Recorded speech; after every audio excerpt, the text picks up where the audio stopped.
Hey guys, welcome to the Field of 68 YouTube channel. If you like what you see here, hit that subscribe button and you'll get more college basketball content just like this. And we're going to get into the college basketball tiers. This is one of my favorite exercises to do. We have four categories. We are calling them title favorites. We are calling them can see them in Phoenix.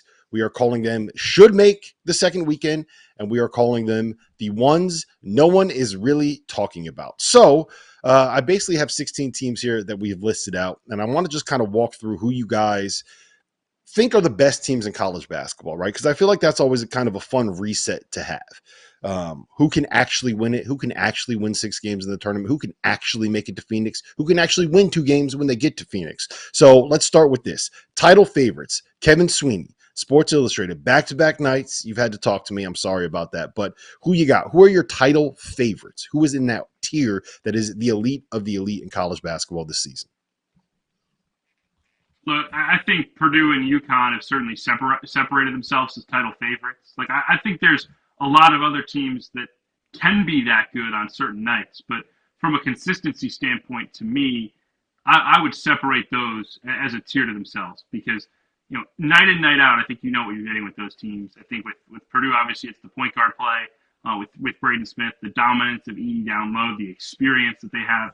And then with UConn, I mean, Tristan Newton, emerging as an All-American, the balance with Caravan as a shooter, Klingon dominating at the rim, the way that they've navigated injuries. I mean, to me, those two teams, if you were making a bet of blank against the field, I'd want those two, and I think I'd take them over the field. Henson? I'm gonna agree with Sweeney on Purdue and UConn. I'm gonna throw Houston in there because they got three true. I mean, at Iowa State, tough place to play, and that loss by 1 point looks better and better every day. At TCU, they're struggling, but that's a team at that time they only lost by 1 point. I'm sorry, Iowa lost by 4, TCU lost by 1, and then at Kansas, where nobody wins and forever in history. So I think you got to add Houston in there. They defend, they have the athletes, hard play, um, and now they're seasoned. We've seen a seasoned Houston that has been through the, rigors of a Big 12 schedule and sitting at the top of the standings, near the top. It's going to be interesting to see now that they are battle tested, what they do in the tournament. And I got a funny feeling that it's only going to bode well for them. So if I could add a team to Purdue and UConn, I would be Houston. Maybe not as close to the top as those two teams, but Houston is definitely on my championship um, teams that could win a championship, tier, as you would call it. So I would put, I think Purdue and UConn are, I'm going to be like picking nits here, and this is all just going to kind of be semantics, right?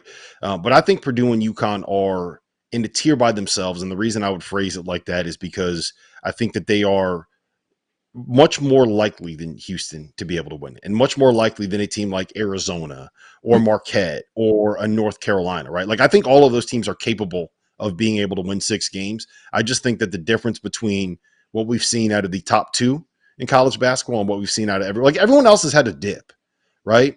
We've seen Arizona have their dip when Kai Boswell wasn't playing well. We saw Marquette have their dip when Tyler Kolek decided for like 3 games not to show up.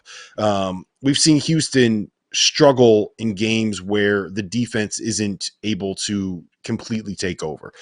We just haven't seen that with UConn, outside of Donovan Clingan getting hurt. And we haven't seen that with Purdue outside of walking into Pinnacle Bank Arena. And like Pinnacle Bank Arena is Fog Allen on steroids. We all know this. So I think it's the top 2 and then everybody else. When it comes to, we're talking about title favorites, man. We're talking semantics, and I don't want to get yelled at by by North Carolina fans, but we're talking semantics. All right, give me your final 4 contenders, teams that you would feel very comfortable, regardless of matchup, I guess is probably the way to phrase it, that can get to Phoenix. Henson, let's go to you first on this one.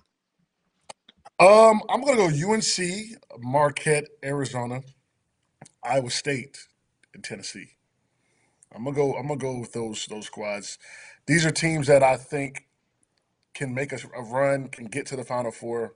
Maybe not on the championship tier, but these are all teams with kind of high-powered offenses. They defend. They've got talent. They kind of fit the mold of a team that could go far in the tournament.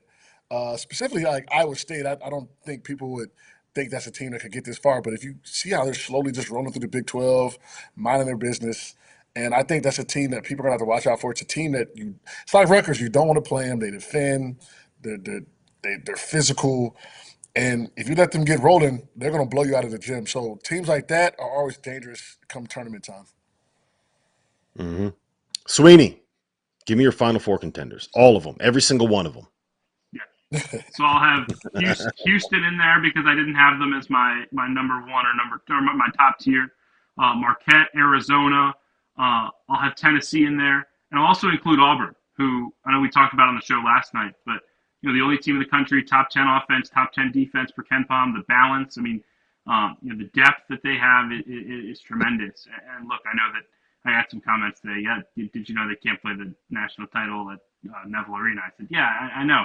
I just really believe that this team's upside is Final Four type good. And, obviously we've seen it with Bruce Pearl teams in the past. I think this group reminds me a lot of that 2019 team that, very well could have won a national championship, one bounce in their favor. So I'll have them, and then I will add North Carolina to that tier. I realized I didn't have them in originally. I will include North Carolina. They've had the recent swoon, but I think defensively they're certainly improved, and the balance and role allocation they have is really special. I think everybody's bought into their roles, and that's so important in March. Yeah, Auburn is the only team in college basketball right now that is top 10 in both offensive efficiency and defensive efficiency, according to KenPom. And the idea that people are just saying, they can't do anything, they stink, they're only good in Neville Arena. Like, come on. Everybody struggles on the road in college basketball. Auburn is not immune from that. But they're the only team in college basketball top 10 in offense and defense on KenPom.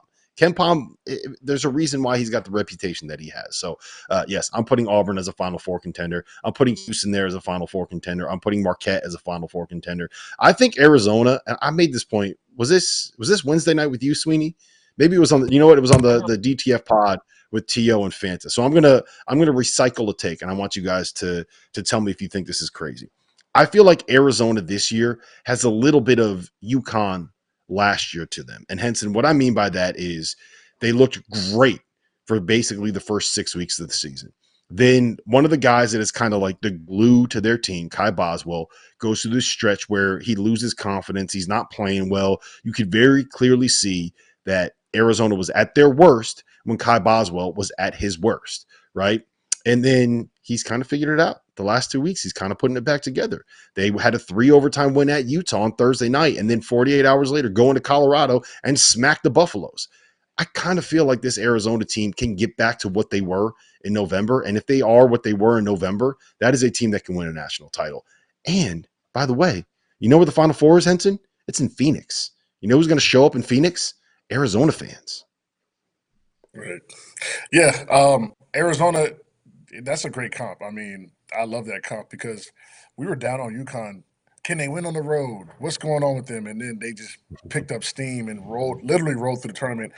And Arizona still is that team that, I mean, I don't even know who was it. Was it me? We did a show, Rob, where we thought maybe Arizona could like go undefeated in the Pac-12. Like that's how good they look to us, right? Like that's peak Arizona. So if they get rolling, they're going to be tough to beat because they have the guard play, they have the size, they have the offensive firepower, and you're right. That's a perfect comp for them. They're like last year's UConn, and I wholeheartedly believe whoever's playing the best going into the tournament will win this championship because it's right now everything's just so inconsistent. It will be the team that's playing the best that will win. In Arizona, UConn, Purdue, Auburn. These are the teams that right now that look like they're about to start rolling and turning it up a little bit. And these are teams down the stretch that could win it all. 6 games. Yeah, you know what? And Arizona also has Kashad Johnson at the 4, so we don't have to deal with Uzelis Tubelis, who was not the greatest defender playing alongside Umar Bala. That was what Princeton exploited. So my final, I completely went off track. My final 4 tier: Houston, Marquette, Arizona, North Carolina, Kansas, and Auburn. All right, now the next one is the second weekend teams, and just I guess we had a list of 16 teams. I can kind of roll through the teams that we haven't picked yet. Sweeney, why don't you just give me your second weekend threats? Yeah, so my group was Kansas, Illinois, Iowa State, Kentucky, and Alabama. I think with those teams, they're all, for one reason or other, we thought at one point they could win a championship, but they all have one thing holding them back, right? So for Kentucky, that's the defense. For Alabama, I think it's the lack of an interior presence, the ability to get easy baskets if you're struggling from beyond the arc. For Iowa State, I think it's just consistency outside of Tamin Lipsey offensively. And for Kansas, it's the lack of depth. I mean, look, we've talked about this a lot, but with this Kansas team, when you can't win on the road and you don't have options when a Kevin McCullough doesn't play great, like that scares me. And I just don't think this Kansas team necessarily looks like the Final Four national title teams that they've had. When Bill Self has had elite teams, I think they've had the opportunity to go to their bench and go get, think about last year's title team, or 2 years ago title team, with Remy Martin and the impact he made on the championship game, right? Like they've always had multiple options. I just don't think this team has enough options to go win a championship this year.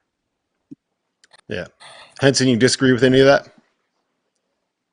Only thing I switched was I did. And, obviously they're top 10 in both offensives on Ken Palm, but I think Auburn's going to be a seeding-based elimination. If they can get to a top or upper seed, they'll be fine. And then Kansas, Illinois, Kentucky, and Bama. I think it's just a seeding thing. You're going to have to see Purdue, UConns, the Houstons, the Marquettes. You're going to have to see them that weekend, maybe before, right? Like the 1 seed plays the 8 seed, and then so on and so forth. So those are just my seeding picks to lose the second weekend because they haven't done enough work to maybe be in a top of the line, per se, top 4 or 5 seed. So you're going to see one of them boys within the next game or two, probably game 2 or 3. And those are the teams I could see in the second weekend going down. So I agree with Sweeney pretty much. Only people I switched were Iowa State and Auburn. I switched in, but for the most part, we're on the same page. That's one of the more worrying statements that you can make when you're talking about college basketball is I agree with Sweeney. But I actually kind of agree with Sweeney here as well. I want to give you just some teams that I think are they're kind of projected in that top 4 to 5 seed range that I think are risks to lose in the first round. I'm going to put St. Mary's out there. I really love the dudes on that team. I love that group. We had a blast hanging out with them at WCC Media Day. I am just not ready to buy into beating a bunch of WCC teams by 40 and having that kind of skew the metrics to be able to sit here and buy them as not the team that we saw struggle with a lot of really good teams at the early part of the season. If I get proven wrong, I will be happy to be proven wrong. Like I said, I like that group. Alabama and Kentucky, for the reasons you just mentioned, I think are teams that could get picked off with the wrong matchup. We've seen teams that struggle defensively, Arizona, get picked off in the first round by mid-majors before, and I think that Alabama and Kentucky are the two teams in this conversation that struggle the most on the defensive end of the floor. And the last one that I'm going to put out there, and I don't know if you guys will agree with me. I'm very curious your take on this. I really do think that Duke could be in a situation where they get picked off. And the reason why I say that is I'm worried about them if they find themselves in a position where they're down by like 6 midway through the second half, or when that you can feel that upset come in, the nerves start going and the butterflies start going, and you start getting worried about it being your end of the season. Like we all know, I think everyone's seen what Chris Mack said, Henson, where he was basically like Duke doesn't have enough dogs on their roster. So I'm curious, both of you guys, Henson and Sweeney, am I crazy for thinking that Duke could be an upset victim in the first round of the NCAA tournament?